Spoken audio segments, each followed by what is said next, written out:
बिस्मिल्लाहिर्रहमानिर्रहीम। अस्सलाम वालेकुम। मुज़म्मिल वॉइस ऑफिशियल में खुशामदीद। इसकी दूसरी शादी नाकाम हुई थी। ज़माने की नज़रों में वो मजलूम नहीं, बदबख्त थी। लोग इसकी माँ से हमदर्दी जताते हुए इसे बदकिस्मत और मनहूस करार दे रहे थे, जबकि इसकी माँ गैरों से एक कदम आगे बढ़कर इसे मुजरिम करार दे रही थी। वो घुटनों में सिर दिए रो रही थी और सोच रही थी कि इसकी माँ कितनी खुदगर्ज है, जिसने अपने मफादात की खातिर इसके पेट में पलती औलाद को इस दुनिया में नहीं आने दिया। ये कहानी है आरशा वहीद की, जो बताती हैं कि मैं बचपन में यतीम हुई, घर की बड़ी औलाद थी। बेटी के बजाय बेटा बनकर माँ का हाथ बटाना शुरू किया। साथ साथ अपनी तालीम भी जारी रखी, मगर मैट्रिक के बाद मेरी माँ ने सारी जिम्मेदारी मेरे कांधों पर डाल दी, तो मुझे बाकायदा तालीम को खैराबाद कहना पड़ा और ओपन यूनिवर्सिटी की तरफ से तालीम शुरू कर दी। गो कि इसका भाई अब मेहनत करने के काबिल था, मगर माँ का लाडला होने की वजह से इस पर कभी कोई जिम्मेदारी नहीं डाली गई। वो कई कई दिन घर से बाहर रहता था। अगर कभी मैं एहतजाज करती भी तो मेरी वालदा मेरे सामने आंसू बहाने लगती। मेरी वालदा ने मेरी पहली शादी किसी अपने दोस्त के बेटे से की। इनकी सोच ये थी कि मेरी वालदा और बहन को भी सहारा देगा, मगर ये इनकी खाम ख्याली साबित हुई। जब वो मेरी माँ की उम्मीदों के बरखिलाफ निकला तो मेरी वालदा ने इससे मेरी तलाक करवा दी, क्योंकि वो मुझे भी वालदा और बहन की मदद से करने से मना करता। जब मुझे तलाक हुई तो मैं उम्मीद से थी। मेरी वालदा ने मेरी औलाद के लिए मेरी कोख को कब्र बना दिया, मगर मैं चाह कर भी माँ के इस फैसले की मुखालफत ना कर सकी और मेरी सगी माँ को मेरे दुख का कोई एहसास नहीं था। इन्हें बस मेरी कमाई से गर्ज था, जिससे इनका घर चलता रहना चाहिए था। वो मेरी शादी नहीं, तिजारत या सौदा करती थी। इनको मेरे साथ शायद हमदर्दी तो होगी, मगर इनको मेरी कोई फिक्र ना थी। पहले शादी की नाकामी के 5 साल बाद दोबारा मेरा रिश्ता मेरी वालदा ने मेरी फुफोजाद से तय कर दिया। अब की बार भी मेरी हैसियत बिकाऊ माल जैसी थी, मगर पहले सिर्फ मेरी वालदा अपना मुफाद देखती थी। अब की बार मेरे फुफोजाद भी अपना दाव खेल रहा था। जहाँ रिश्ते तय करते वक्त इंसान की फितरत और आदत से ज्यादा अपने लालच और मफादात को देखा जाए, वहाँ ताल्लुक ज्यादा देर नहीं चलते। मेरे साथ अब की बार भी कुछ ऐसा हुआ था। मेरे फूफाजाद पहले से शादीशुदा था। इसके 3 बच्चे थे और बीवी थी। इसे अपने घर के लिए मुफ्त मुलाजमा की जरूरत थी, जिसे वो महज रोटी और कपड़े पर रख लेता, जबकि मेरी माँ को अपना लाडला बेटा मेहनत और मुशक्कत से बचाए रखना था। लिहाजा एक बार फिर मुझे बलि चढ़ा दिया गया। मेरी शादी के बाद मेरी फूफाजाद ने निगाहें बदल ली। मैं दिन भर एक प्राइवेट कंपनी में काम करती, शाम को वापस आती तो अपने शौहर और इसकी बीवी बच्चों की खिदमत गुजारी करने लगती।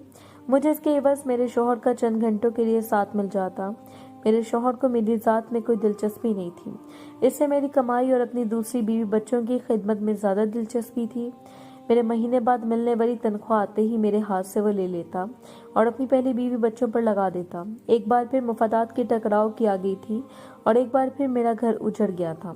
कुछ यूं हुआ कि जब मेरे शौहर ने बजाय मेरे घर वालों को सहारा देने के उल्टा मेरी तनख्वाह लेकर भी अपना पेट भरना शुरू कर दिया, तो मेरी वालदा और मेरे शौहर के दरमियान तो तकरार हो गई। दूसरी तरफ मैं बज़िद थी कि मुझे भी पूरे हकूक मिलने चाहिए। मेरी भी शदीद ख्वाहिश थी कि मेरी औलाद हो, मगर मेरा शौहर इस हक में नहीं था। वो बस मेरी हैसियत घरेलू खादमा की सी रखना चाहता था। इन्हीं बातों की वजह से एक बार फिर मुझे तलाक हो गई और एक बार फिर मैं अपनी वालदा की दहलीज पर आ बैठी। अब की बार लोगों की बातों से मैं इतना सच हो गई थी कि मैंने जिंदगी पर अपनी मौत को तरजीह दी, क्योंकि मेरा भाई मेरा सहारा बनने के लिए तैयार नहीं था। मेरी बहन और वालदा का लालच मेरा घर नहीं बसने दे रहा था और लोगों के इस तंजो तराज की वजह से घर से निकलना मेरे लिए मुमकिन नहीं रहा था। इसलिए मैंने जहर की गोलियां खा ली, लेकिन मेरी जिंदगी को मेरा इम्तिहान मकसूद था। मेरी माँ वसीला बनी और एक बार फिर मेरी जिंदगी बच गई। मैं एक बार फिर कोयलों के बेल की तरह चिल्लाने लगी थी और नौकरी करने लगी, मगर अब की बार भी मेरी माँ को मुझ पर कोई रहम ना आया। मैंने अब की बार भी इल्तिजा की कि भाई से कहो मेरा सहारा बने, मगर मेरी माँ ने अपने लाडले बेटे को सपोर्ट किया और मेरे सामने आंसू बहाते हुए कहने लगी, ये मेहनत मुशक्कत इसके बस का काम नहीं। जबकि मेरे भाई का शुमार अहले इलाका के इंतहाई लोफर लड़कों में होने लगा। वो कई कई दिन तक घर से बाहर रहता। अल्लाह बेहतर जानता है कि किन सरगर्मियों में पड़ा हुआ है।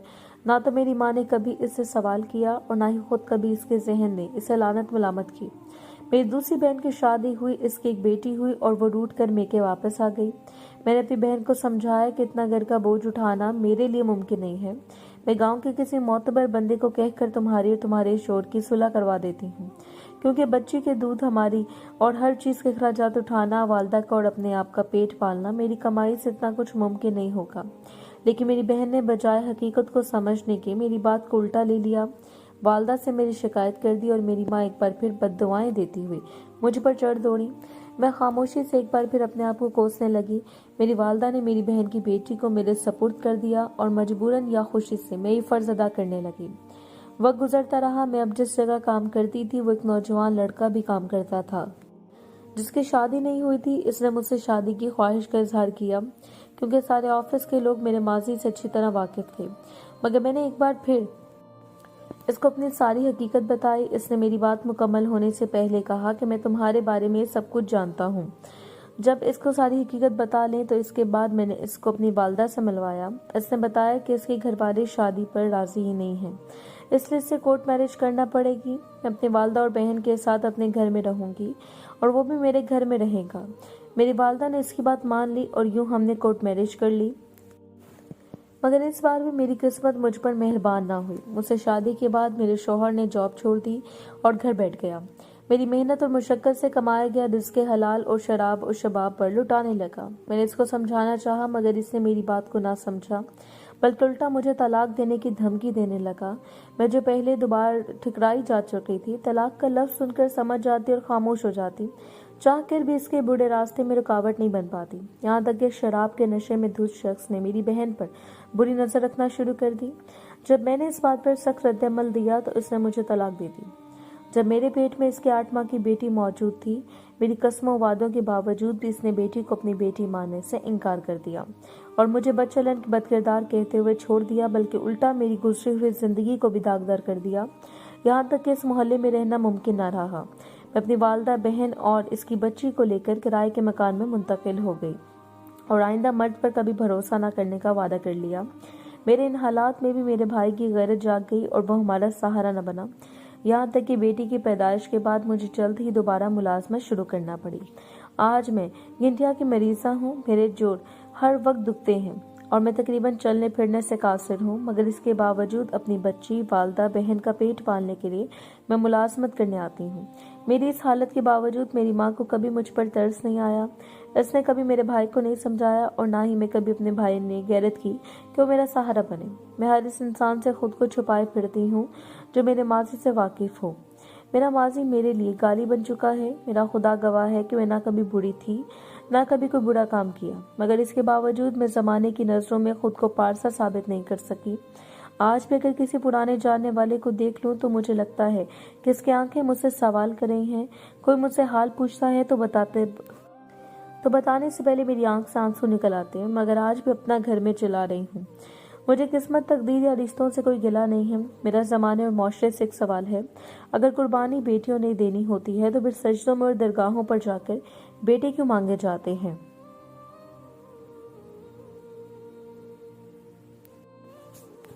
एक जेलर साहब अपनी मुलाजमत के दौरान का वाक़या सुनाते हुए बताते हैं कि मेरे जेल में एक कैदी को लाया गया जिसने अपनी सगी भतीजी का कत्ल कर दिया था।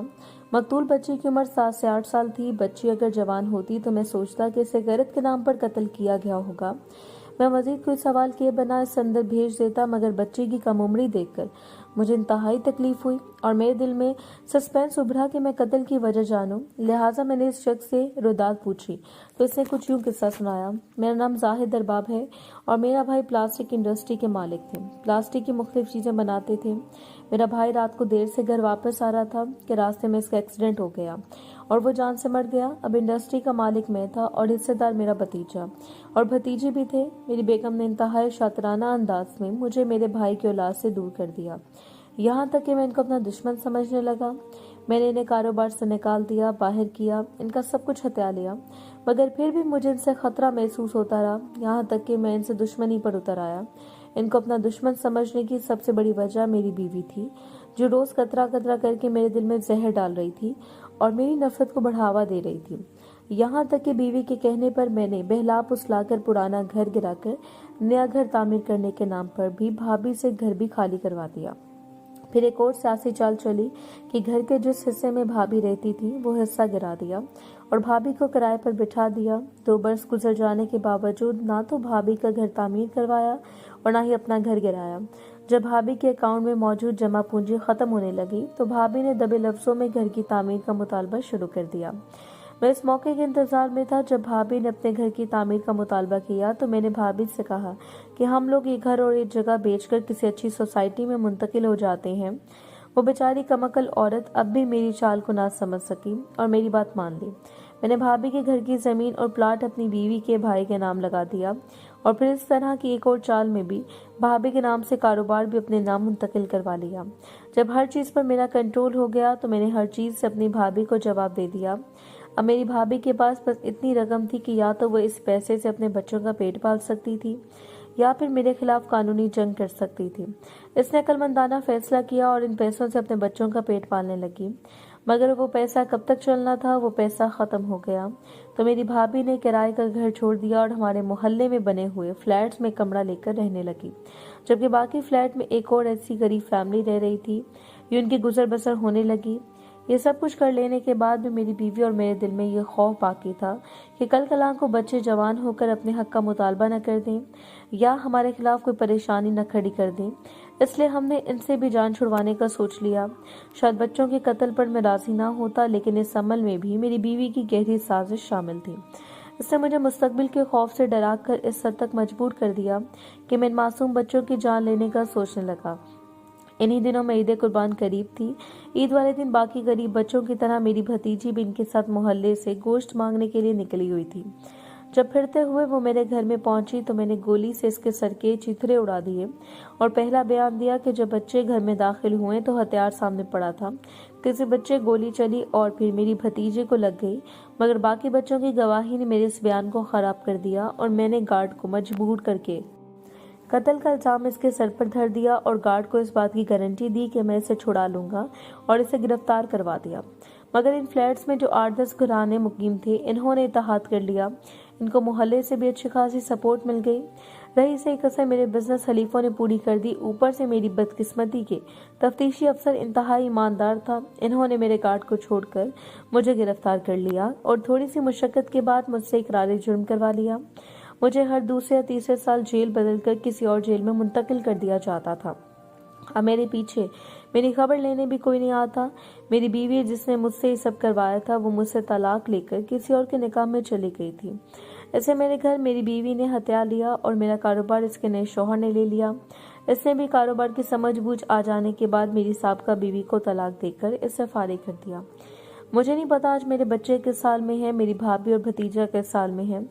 अभी बात मुकम्मल करने के बाद जाहिद अरबाब ने पूछा कि क्या मेरी रहम की अपील मंजूर हो जाएगी। मैंने गहरालूद नजर इस पर डाली और कहा, ये रहमतुल आलमीन नबी करीम सल्लल्लाहु अलैहि वसल्लम की रहमत है, जिन्होंने तुझ जैसों को अपने उम्मती कहकर सिफारिश कर लेनी है और अल्लाह ताला जैसे गफूर और रहीम ही है जिसने तेरे हक में शफात कबूल कर लेनी है।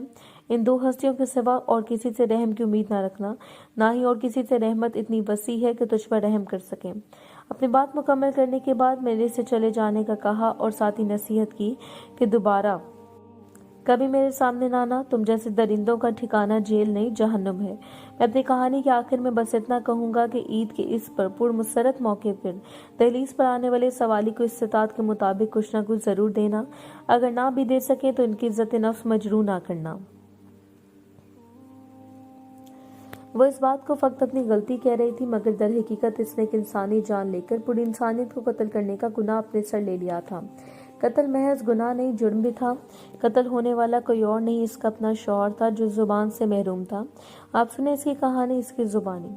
मेरा नाम नमीरा इजाज है। मेरा ताल्लुक सिंध के शहर बदीन से था। मेरी शादी एक ऐसे शख्स से की गई जो जुबान से बोल नहीं सकता था। गो कि शादी के लिए मेरी रजामंदी पूछी गई थी, मगर दिली तौर पर रजामंद ना होने के बावजूद वालिदैन के एहतराम में मैं खामोश रही थी और इनकी रजा को अपनी रजा तस्लीम कर लिया। जो मेरी शादी अहमद से हो गई और मेरी जिंदगी में बस एक दुख था कि मेरा शौहर बोल नहीं सकता था। बाकी हर चीज बायसे सुकून ही सुकून थी। मेरे बिन मांगे मुझे हर चीज मिल जाती थी और मेरा शौहर जो कुछ भी कमा कर लाता आकर मेरे हाथ पर रखता। मेरे बिन कहे हर माह मेरे लिए नया सूट आ जाता, हर दूसरे महीने नए जूते आ जाते और हर दूसरे हफ्ते हम दोनों मियाँ बीवी शॉपिंग के लिए चले जाते। इन सब बातों के बावजूद सबसे बड़ी कमी एक थी कि मेरा शौहर बोल नहीं सकता था।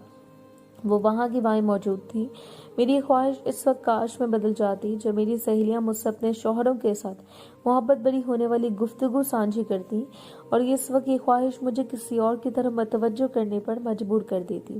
جب میاں بیوی کا ملاپ ہوتا اور دونوں بول کر جذبات کا اظہار کرتے تھے، میں نے انہی باتوں سے بدل ہو کر کسی غیر مرد کے متعلق سوچنا شروع کر دیا، جس کو دوستی اور محبت کے نام پر اپنا جسم سونپ دوں اور وہ بدلے میں میرے حسن کی ستائش کرے۔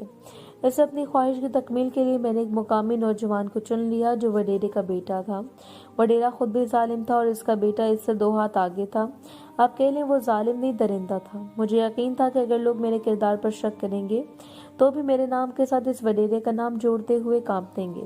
میں لوگوں کی بزدلی سے واقف تھی، اس لیے اپنے ناجائز تعلقات کسی سے بھی چھپا کر نہ رکھے بلکہ کھل کر گناہ کرنے لگی۔ گو کہ مجھے سارے علاقے نے وڈیرے کے بیٹے کے ساتھ دیکھا۔ لوگوں کو یقین تھا کہ ہمارے تعلقات ناجائز ہیں، مگر اس کے باوجود کسی کی جرأت نہ تھی کہ اس زبان سے کوئی لفظ کہہ پاتا۔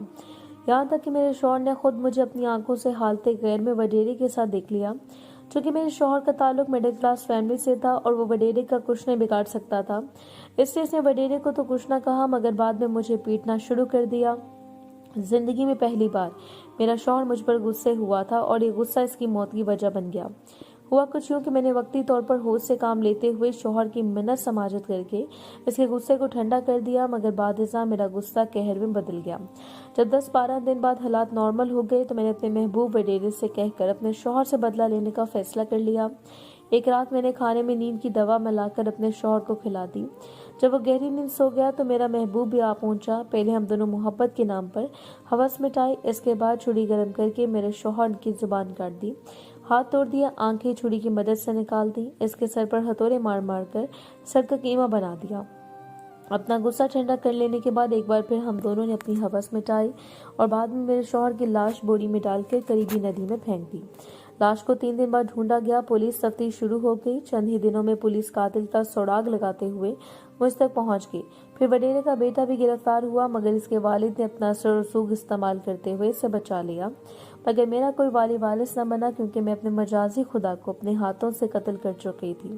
آج میں دنیا اور خدا کے حضور مجرم ہوں۔ مجھ پر اس قدر مضبوطی سے کیس بنایا گیا کہ مجھے سزائے موت یعنی یقینی ہے، اور میں اپنی کہانی میں بس اتنا سبق دینا چاہتی ہوں کہ اگر آپ کے ہم سفر میں کوئی کمی کوتاہی ہے تو آپ اسے قبول نہ کریں۔ اگر اسے قبول کرنے کے بعد کسی خامی کا پتہ چلے تو اسے علیحدگی اختیار کر لیں، اسے ہرگز قتل نہ کریں۔ اختتام۔